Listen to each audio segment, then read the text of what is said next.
Mhm.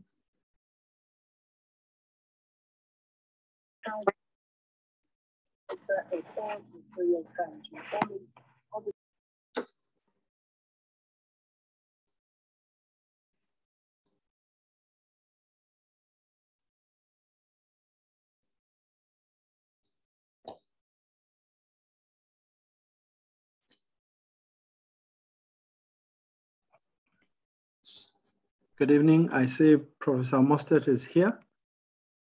Ready when you are, sir. Thank you.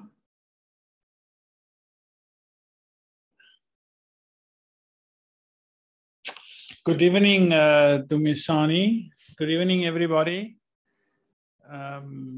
It is quite an intimidating experience, but I appreciate the opportunity to talk to you. So I suggest that we work towards, let me show my face. I suggest, good evening, everybody. I suggest that we work towards closing the meeting at 9 o'clock sharp, so that enables us to join the meeting again next week. Otherwise, if we run over time. Lerato, are you going to inspire us with something? And then I would like Dumisani to open for us in prayer, please. Well, she asked that I go straight to prayer, and after that we'll start. Okay. Yeah, she assumes that we are inspired already. So, ladies and gentlemen, can I start in a word of prayer, if you don't mind? Father, we thank you for this time together. We thank you that this is a time of the beginning of great things for your children here. In the name of Jesus, we hand over this time to you. We hand over our lives, our bodies, our minds. We ask you to teach us. We ask you to show us the things that you created. We ask you to show us your intention in the things that you created, in the name of Jesus. Father, right now, we declare that it is a time for us to understand things that are beyond the natural. In the name of Jesus. Amen and amen.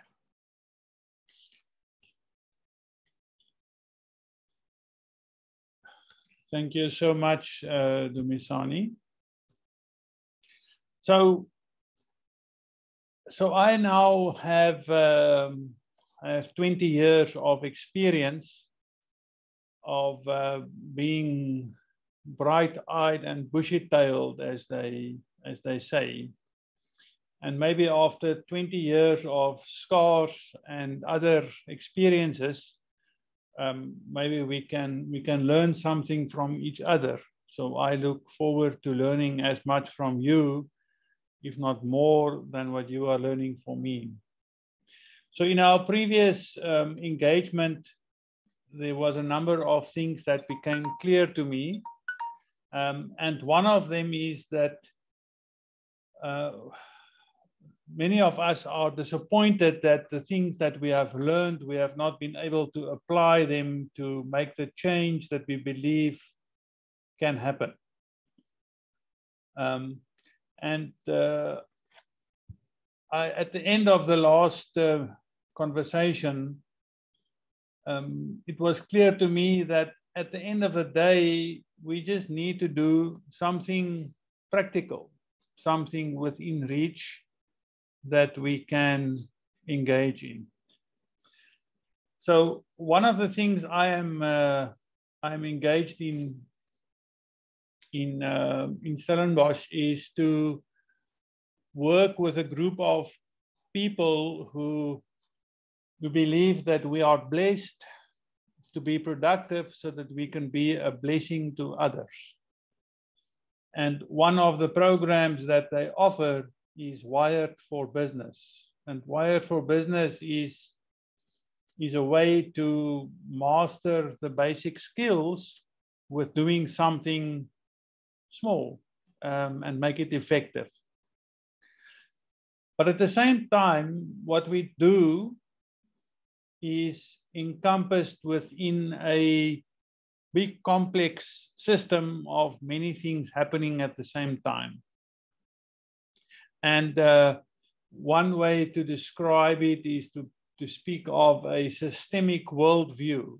Now, all those of you who did the engineering for scientists may recall that everything is interconnected, and if you move one thing, then it got an effect on something else.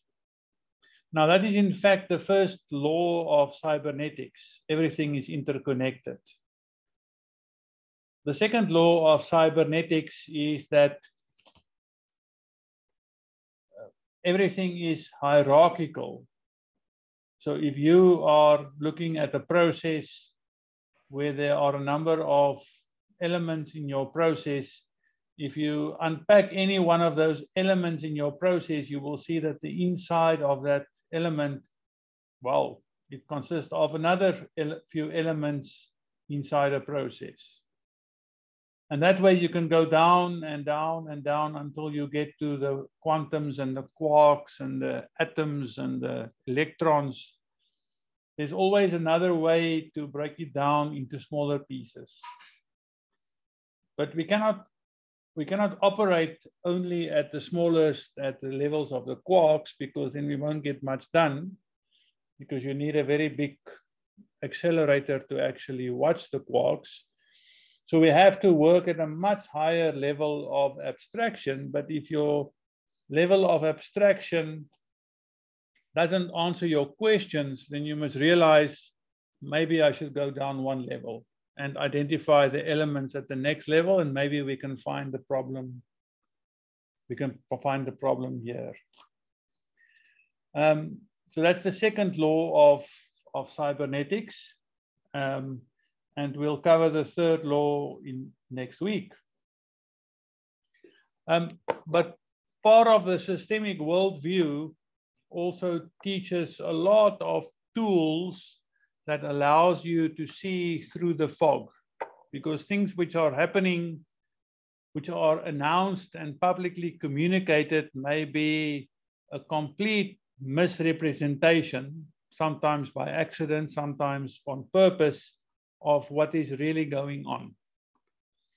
And there are many processes in processes in processes, hierarchical, that is important to understand. And we will, so at the same time as looking at what we can do practically in the so-called value add domain, we will be looking at what encompasses the value add domain, so that we are able to put bread on our table and be a blessing to other people. So we are going to look at these two things in parallel. The one provides the context for the other one. So we learned something about systems theory, and we learned something about how to make a business work. Okay. Any questions at this time?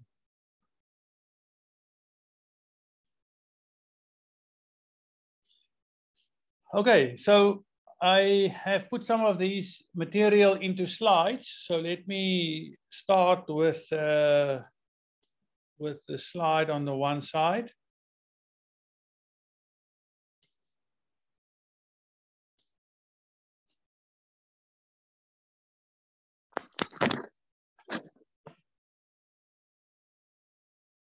Oh, okay, so this is the right presentation.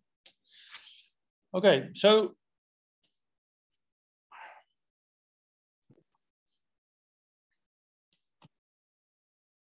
let me make this bigger and share my screen.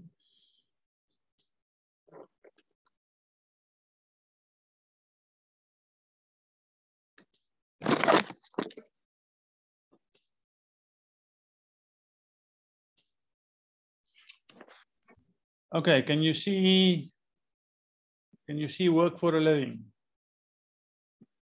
So work for a living So this is the title of this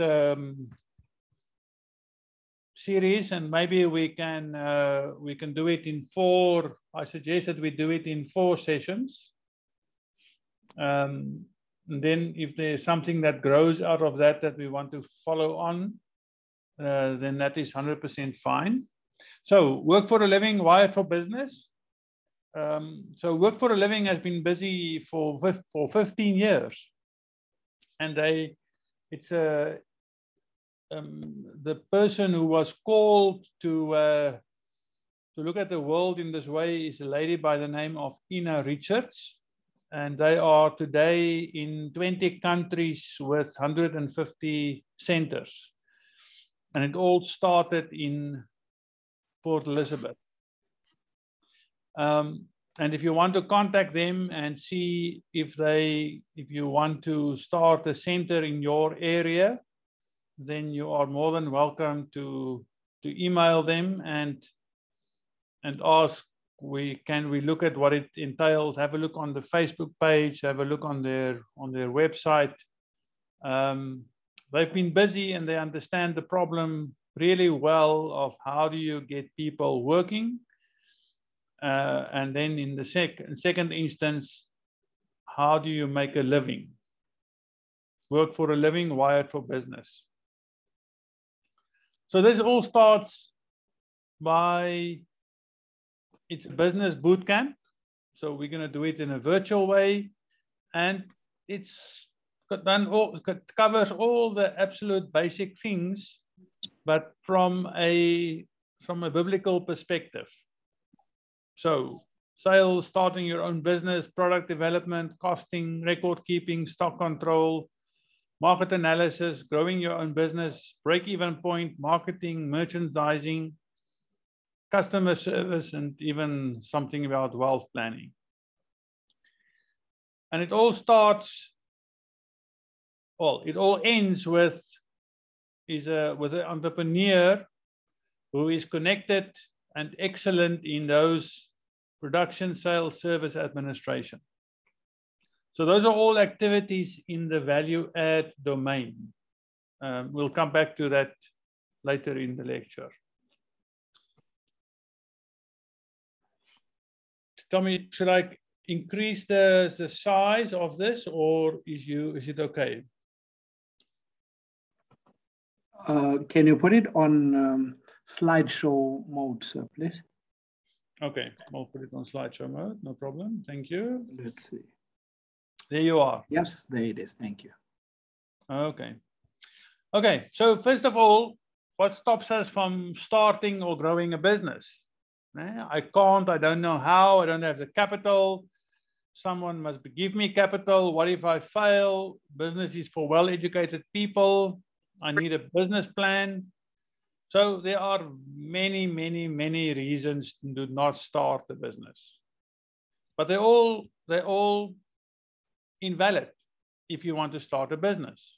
The only way to start a business is to start a business. So if you think you can or you cannot, you're still right. As a man thinks, so is he. So the critical question here is, how do we think? So we're going to quickly jump to, I'm going to jump between 2 presentations, because in the one presentation we find the one set of answers, and in the other presentation we find the other set of answers. I think this is the right, yes, this is where we want to be. Okay, so the question is, how do we think? Okay, so how we think happens in a split second.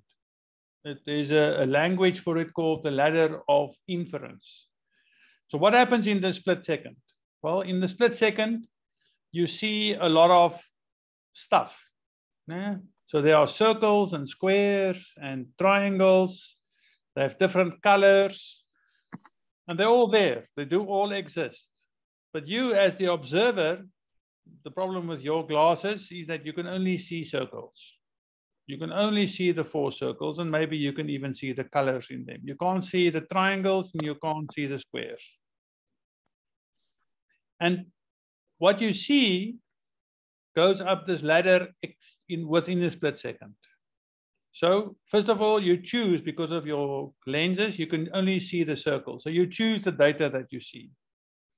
Then you add your cultural meaning. Then you make assumptions based on your personal and cultural meaning. Then you draw a map of what you believe. And then you take action based on your beliefs. And this all happens, I mean, if somebody drives in front of you and almost runs you off the road, all of this and your reaction happens in a split second. And it has to. And the problem is, if you don't see that it's a lady that is swerving out for a dog, and she drives in front of you, you will have strong words to tell her. Okay? So everybody else also sees what they want to see. Okay, so this is how. So if you think about a business, the process, whether you can or you cannot, happens in a split second. So this is how you see. Okay, so we're going back. Somebody's not muted. Michael, it's you. Yes, thank you. Okay, so now we go back to our decision that we're making. We're now trying to decide, are we going to start a business or not? Okay. As the man thinks, so he is. So we've just reviewed how we come to the conclusion that is summarized here on this slide. So what is your mindset? The poverty mindset. I'm poor, I will always be poor. So every day is the same as the previous day. The growth mindset. I can and have to go to work. What can I do with my hands?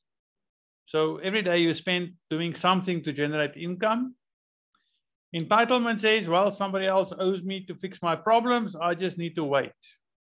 So you wait for the government, the NGOs, the politicians, or whoever. Empowerment mindset, life is tough, but I'm responsible for getting out of this situation. What can I do today to get out of this situation? Secular worldview, somebody made me poor, it's not my fault, they need to fix it. So you're not only waiting for somebody, you're also bitter and unforgiving. And the owner mindset says, somebody have done this to me, but how am I going to fix my life so that my children have a better future and don't suffer like I did? That's a person that works hard, progresses, leaves a legacy and inheritance for their family. So this is what poverty ends for generations to come. So this is called generational thinking. So if you hear people speaking about generational thinking, they're taking ownership of their life and that also of their family and their children. So in the case of an empowered mindset, this is an example of one of the case studies, and there are many case studies. You can also look them up on the Facebook pages. So here's a lady who baked a cake. She spoke about it on WhatsApp and Facebook. And she said she's prepared to bake it for somebody else. On that first afternoon, I got my first order that afternoon. I mean, you know how quick Facebook is these days. And there's a small business case, sold it for $25, it cost $15. It's definitely not South Africa. And then the first customer started talking about the cake because it was nice. And within no time, a number of cakes were sold. And this is how simple it is. This is how simple it is. So the ingredients for business, something to start with, a cake, whatever is your personal output. Free social media marketing, the courage to do something, the effort, and continued knowledge and growth. Now, the continued knowledge and growth is something that this course is, the Wired for Business course is trying to teach.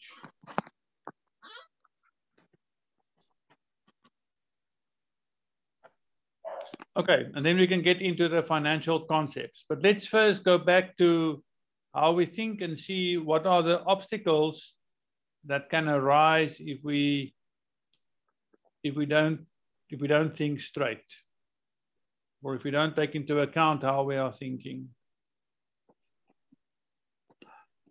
Okay, so this is the ladder of inference, but what are the things that we can potentially think? I'm going a little bit back in this. So if you think of yourself as a leader, and many of you are leaders in many spheres of life, because you've been busy now for a good 20 years after the year 2099. So Peter Drucker is a very wise man, a very wise management consultant that was writing, is now passed away, but he wrote quite a number of books. In fact, he wrote many books on the concept of management. And he's a worthwhile person to go and read about. He was there, at a time where people were, managers and leaders were not sure of, they feel something for their society, but how do you make it work? So the first job for leaders in a free society is to go back to the concept of harmony. And that's the same, that's exactly the same what it says in the Bible. If you have an argument with your brother, first go and sort out the argument with your brother before you go to sleep. Otherwise, there's no harmony. And there you can see the link to cybernetics. Society is not monolithic or pluralist. It's something that is one and many and all its parts as complementing each other. So, and there you can see the link to starting a business. Industrial society serves at the same time equally the functional efficiency of the corporation, your cake baking enterprise, and the functional efficiency of society, and our basic political beliefs and promises. What can we see? What we cannot see? And the functional efficiency of society is if your neighbor doesn't allow you to bake cakes, then because your oven is making a noise or it's making a smell, then your neighbor will not allow you to be baking cakes. So you can see there's already 1, 2, 3 different elements just existing around you baking cakes, if that is the heart of your business. So there's already 3 elements that needs to be in place before you can actually produce something sensible. But let's just investigate some of the things some of the concepts, some of the things that we cannot see. And this is work that we've been doing over the last 10 years here in Stellenbosch in the EBOS project. And that's a project in its own right. We're not going to talk about the project. We'll just talk about what we've learned in the process. So at the top of the ladder of life, so that ladder of inference, we have a lot of tools with how to deal with complexity of everyday life. You recall swerving out for the lady that tried to miss a dog. You have to do that in a split second, otherwise you have an accident. Now, that automatic processing has got many names, many labels. It's called perceptions, it's called stereotypes, it's called rhetoric. And And your brain has to do it, otherwise you cannot cope. Your brain tries to minimize its energy consumption, so it has to use this automatic processing all the time. It's actually quite tough to sit down and reprogram your brain. And that's in fact what EBOS is all about, is to create a system, an environment in which you can develop new perceptions. And if you listen to the politicians, here are three of the stereotypes or the rhetoric, in fact, that you hear in most political speeches. We suffer in South Africa from inequality, from poverty, from unemployment. Now, these are very high-level concepts, and they spit them out as if we all understand exactly what they mean. So if you look at inequality, so this is one level down in understanding inequalities. Remember, this is one level down in the level of hierarchy. So why is inequality such an issue? Or why does it concern us? And many people have tried to understand this. Martin Wolf is an economist writing in America and is worthwhile reading. He often has quite wise perspectives on working in the economy, and he often writes in the Economist, and he also writes in the Financial Times. I think this comes from the Financial Times. And if you listen to all the rhetoric in the world today, you will see that this problem here, big divides in wealth and power, in the last 2 years with COVID, this has just increased. Yeah, they say, what did they say? The top technology barons in America, their riches increased by something like, I don't know, $70 billion or $700 billion during the last 2 years, where most of us have been really negatively economically impacted. So this is getting worse. This inequality is getting worse. And you'll see, for example, the protest in Canada these days from the truckers and the young people against the presidency is exactly about this. Big divide in power. President says they are free, but he acts as if they are dictatorial. Dictatorship. So this is an issue. This generates enormous amounts of unnecessary energy. Oxfam, about 4 years ago, this was their #1 issue, is how to challenge inequality. Time to end extreme inequality. But there's an even bigger challenge that we have. And you see it every single day in our media. And that is that trust is the #1 building block in our ability to do business with each other. If you're going to promise a cake of the quality of the previous delivery, and the next person orders the cake and they get the cake and it is fraud, it's garbage, they will start writing about it immediately. And of course, the internet allows you to write everything. So immediately your good reputation is damaged. And in South Africa, you can see this. We have a robber stealing trust. They're stealing trust in each other. Just look at the politicians. They steal trust in the legal system. The last 12 months, 24 months, you've seen a very well coordinated effort to discredit the legal system. And the problem really is that people lose faith in the future. You don't trust the future. And if you ask people why they immigrate and why they don't put their capital in South Africa, it's because they don't trust the future. It's not more complicated than that. So this is the #1 risk for us. So if we do our business and we have a strong trust fabric in our society, then everybody benefits from that. So this is one of the fundamental normative processes that we need to be able to do our day-to-day doing business on a daily basis. And next week we'll look at the processes and how the processes are stacked into each other.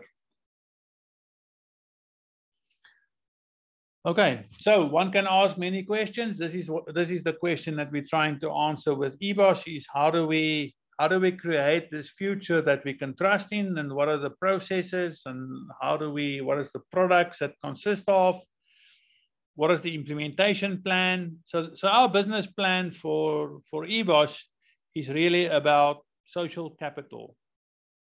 And social capital is that trust framework, trust fabric, in other words, that we need to be able to do business in.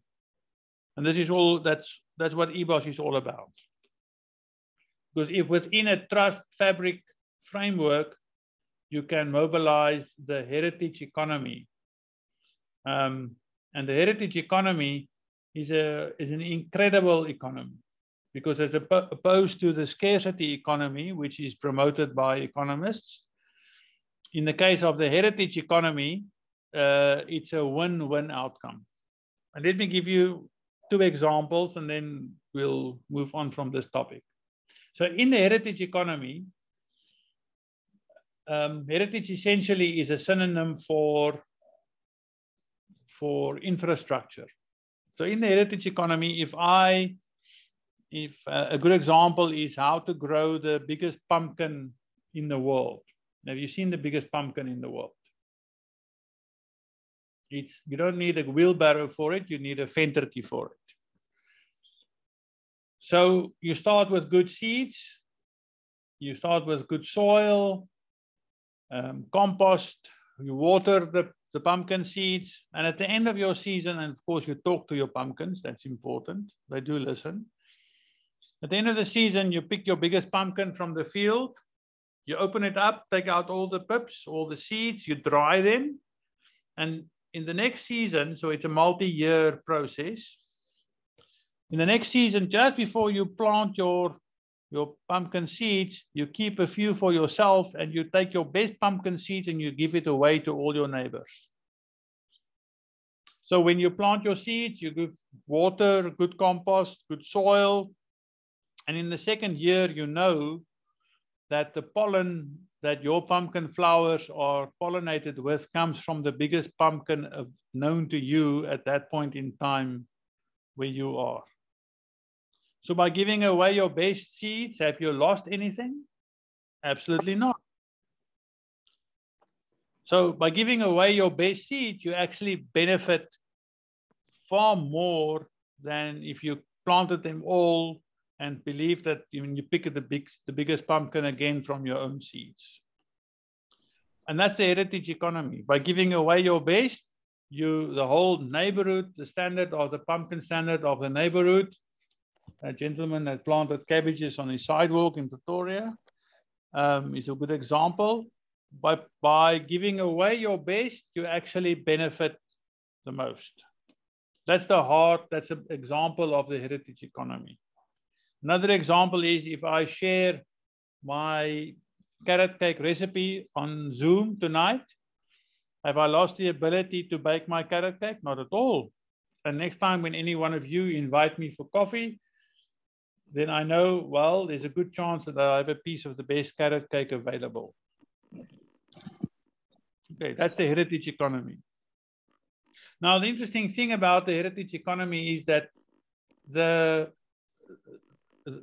ultimate heritage, of course, is what the Bible preaches, the love of Jesus. So it's not a new economy, it's very much an existing economy. Okay. Good. So I'm going to stop this lecture here, and we go back. Oops. And we go back to our other presentation, because we're going to go back to doing something practical and small in business. Okay, so we first step here is to look at some financial concepts. Yeah, so buying things, at the end of the day, if you cannot afford it, if you cannot afford to buy it in cash, this is a good sound principle, you cannot afford it. Okay?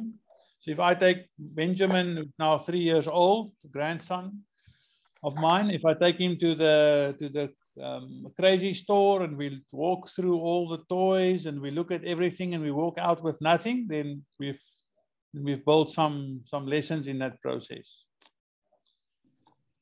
So debt is the problem. Debt can be like sin. It can hold you back. I can give you some examples of that, but not tonight. So normally people that are in debt with no help actually are in a stranglehold of debt. So you have no freedom to use your money the way you want. You only have to pay your interest and the principal of the debt back. So in a business, if you must have debt, it must be good debt. So it must be money to make money. So buy something that will make money for you. There's a quote from Proverbs: "The poor is always ruled by the rich, so don't borrow and put yourself under their power." Now, if you look at what the rich did in the last century, 120 years, 140 years, essentially what they've done is to do exactly that, to make sure that everybody is in debt, so that if you work and you calculate your monthly budget, how much of your money is going to paying back debt, you will most likely see that it's quite a significant percentage. And then there's the issue of interest. Now, all of you can do mathematics. So if you have to borrow money at 30%, and some of the kinds of money that's available in the commercial sector, for example, invoice factoring, in fact, do get up to 30%. 3% per month is the same as 36%. So you can very quickly get to a point where you have to pull the plug. So first prize is don't make debt.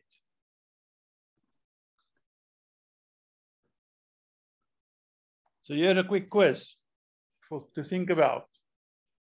Good debt is to buy a laptop, to make money for you, to put a name board in front of your business.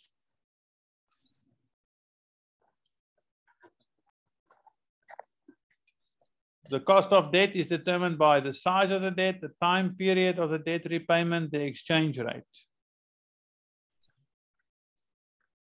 What would you say?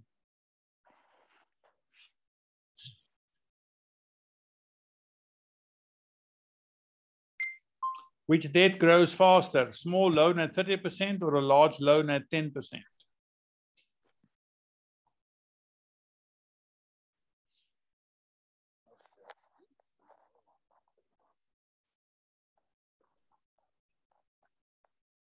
Okay. So at this point, any questions from anybody now at this point?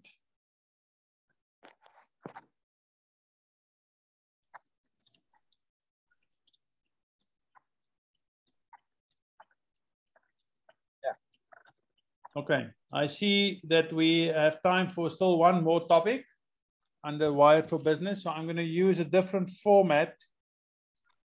It's not in the PowerPoint, but in a PDF. So we're going to do one more section under Wired for Business, and then next week we will come back and look at how the value add domain that is Wired for Business is all about, how it fits into the strategic domain and how it fits into the normative domain.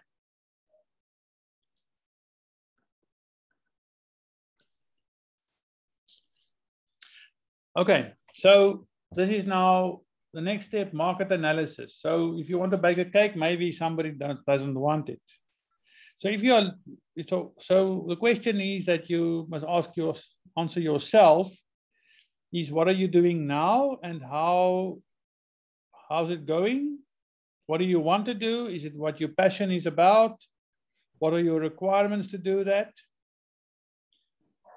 So this is another simple example. If you want to start a creche, a childcare center, answer the following questions for yourself. What would you love to do? What is your passion? Okay. And these things you can write down. Is there a need for it? Does somebody need it? And how many people need it? So for example, if we building a satellite to do maritime domain observations of the ocean beyond the exclusive economic zone of South Africa. So who would need that?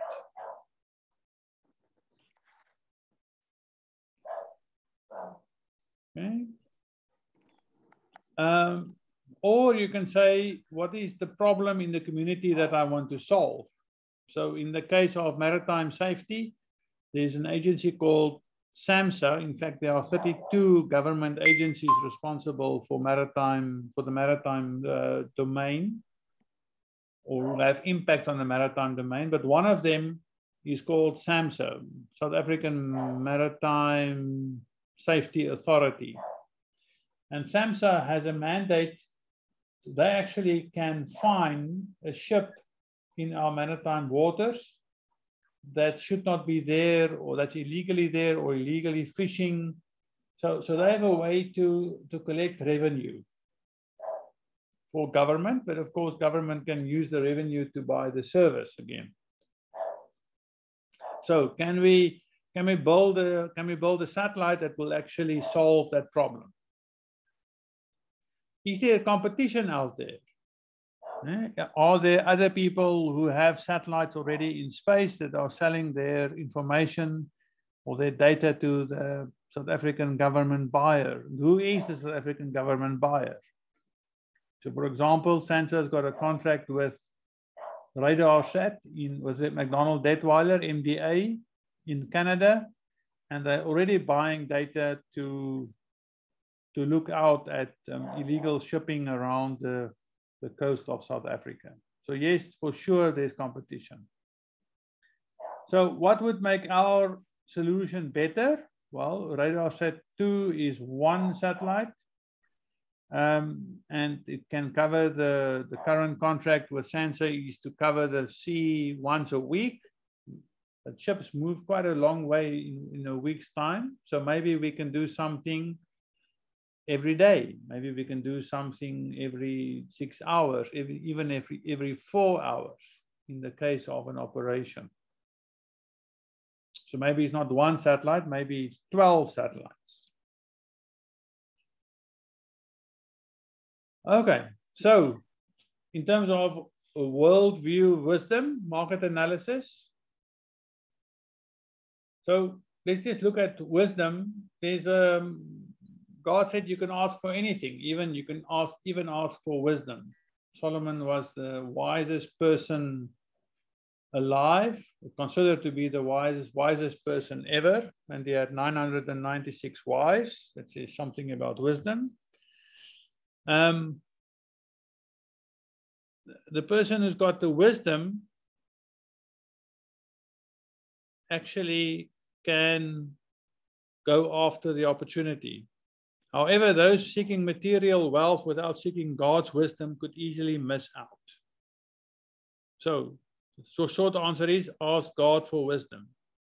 He said you can even ask him for wisdom. Okay. So for homework,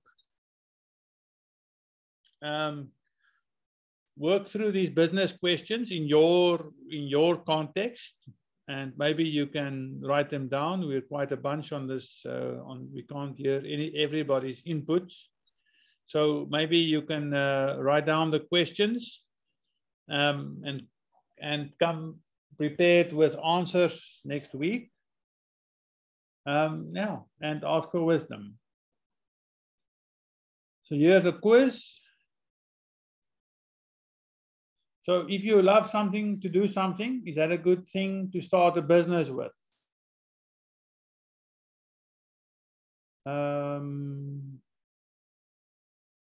You can ask about, are home deliveries? You can again think in the context of something local, or you can think in the context of fleet SAR. So I've described to you our rationale for the fleet SAR constellation.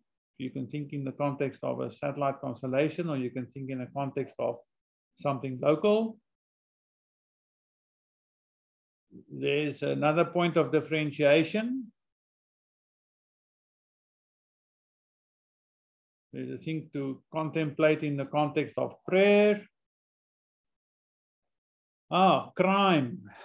Now, crime is one of those things which happen as a result of inequality, poverty, unemployment. So you must think a little bit deeper as to why would there be more or less crime in my community? Yeah, it's a knee-jerk reaction to say there's crime, so I can't start something. Maybe it's worthwhile to unpack your community one level of abstraction lower or in more detail, so that you can say, but there's the problem.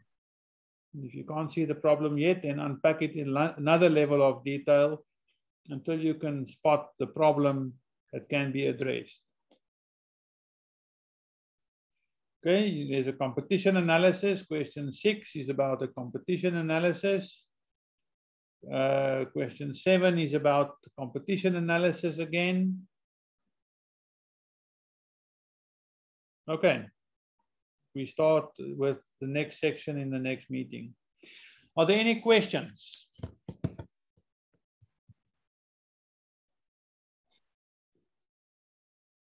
Any comments? We have 8 minutes left. So you're welcome to reflect on something that you would like to know.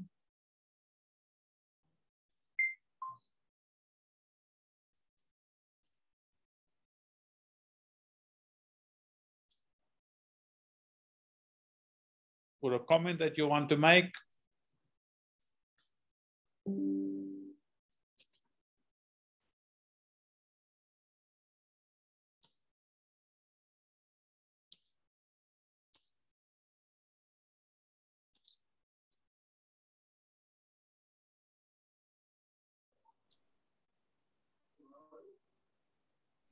Colleagues, please unmute yourself and speak, Dan and Lerato.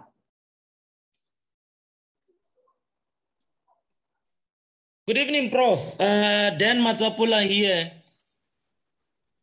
Thank you for this mind-stimulating engagement. On a scale from 1 to 10, I would put it at 13. Thank you, and you really have made my evening this evening. You're touching all the right things. I never figured a space professor to actually be so connected to the issues that even link us to creation itself. Greetings from Cape Town, and thank you very much for this wonderful rendition of Business 101. I think you've covered all the how and the whys and the fears, and this is good for somebody who loves business like I do, and thank you.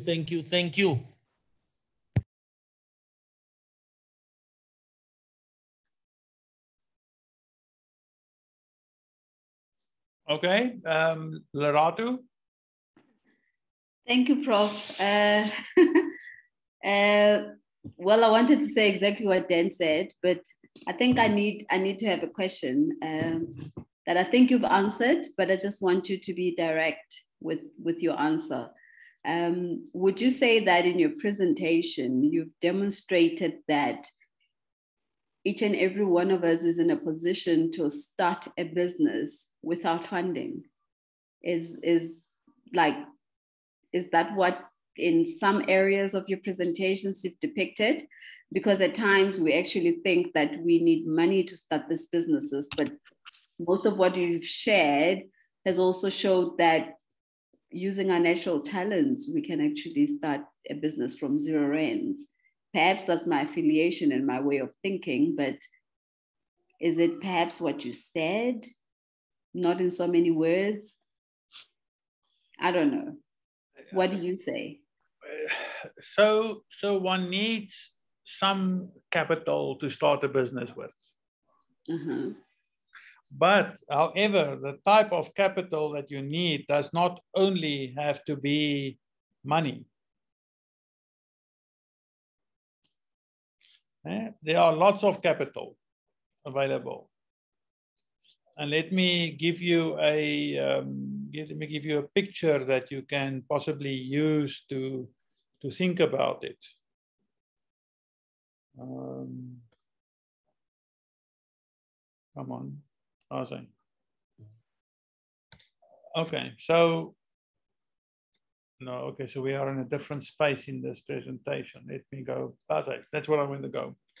Okay, so there's lots of capital available. Right? So what the business press talks about all the time is financial capital. So that's the one that one expects to have. So if you want to buy the ingredients for your cake, sure, you need to buy the ingredients for your cake. But there's also manufactured capital. So all the cars driving around, if you own a car, you already have the ability to do a delivery, for example. But you also have intellectual capital. There's some things that you know how to do without rediscovering how to do it. The recipe for a cake, for example, or to make something that somebody wants or provide a service or whatever the case may be. What we've talked about tonight under the EBOS banner is social and relationship capital. A young man once told me, he's not looking for work, he's looking for a network. And this is all about this capital. Okay? And then, of course, there's human capital, hours that you can apply to do something. Okay? And then there's natural capital. The oxygen that we breathe, the nice environment in which we can spend ourselves or not. So, and you'll see that these capitals is modeled hierarchically, and for a good reason. The natural capital impacted by climate change allows us to be able to have intellectual capital, what we're doing now in this 1 hour. It allows us to have relationships, and it allows people to be productive. And this capital, if you have people blocking the road in Canada, as they're currently doing, you cannot go and make anything, so your financial capital gets stuck. You can see so you don't need financial capital to do something. You have lots of other opportunities, lots of other ways to start a business. Okay. Okay, Prof, yeah, here's my question. I think that would be before Xolile asks his question, because I saw that he had lifted his hand also. In the capitals, the 6 capitals that you've just shown, typically when you run this program, let's say throughout South Africa, which of these capitals do people most often don't realize that they actually already have? And my second question would be for instance, I heard you talking from the scriptures. Okay, can I ask it this way? Without basing it on the scriptures, would there be anything short in the impact and in the truth of what you are referring to here?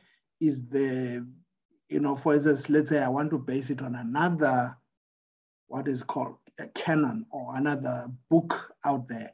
Is there anything that would be short, and why should I believe that if I don't do it, if I don't think it through along the lines of the scriptures, then there will be something short? Thank you, Prof. Sure. Okay.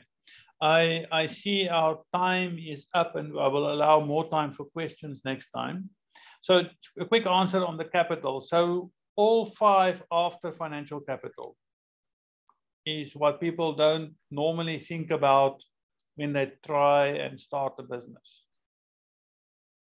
And for example, your network, the people that you buy from and the people that you sell to, is absolutely critically important if you want to have an enterprise of any kind. Absolutely critical. On what books can you base something? So I will introduce a book next week by a gentleman that wrote a book called How Work Systems Work. Okay? So that's the best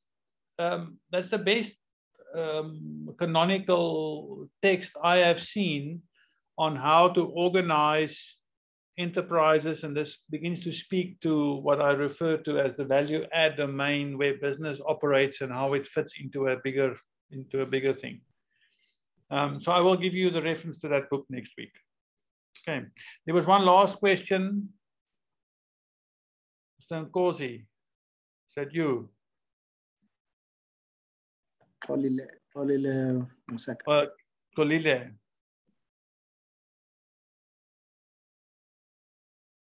Okay. Kolile, maybe you can email or WhatsApp the question, and then we'll start the next session by answering the question. Okay. Thank you, everybody. I appreciate your time and look forward to the next section next week. Number 2 of 4 sessions, combining a systematic worldview with being wired for business. Thank you, everybody. Have a good evening. Bye-bye. Good night. Bye-bye.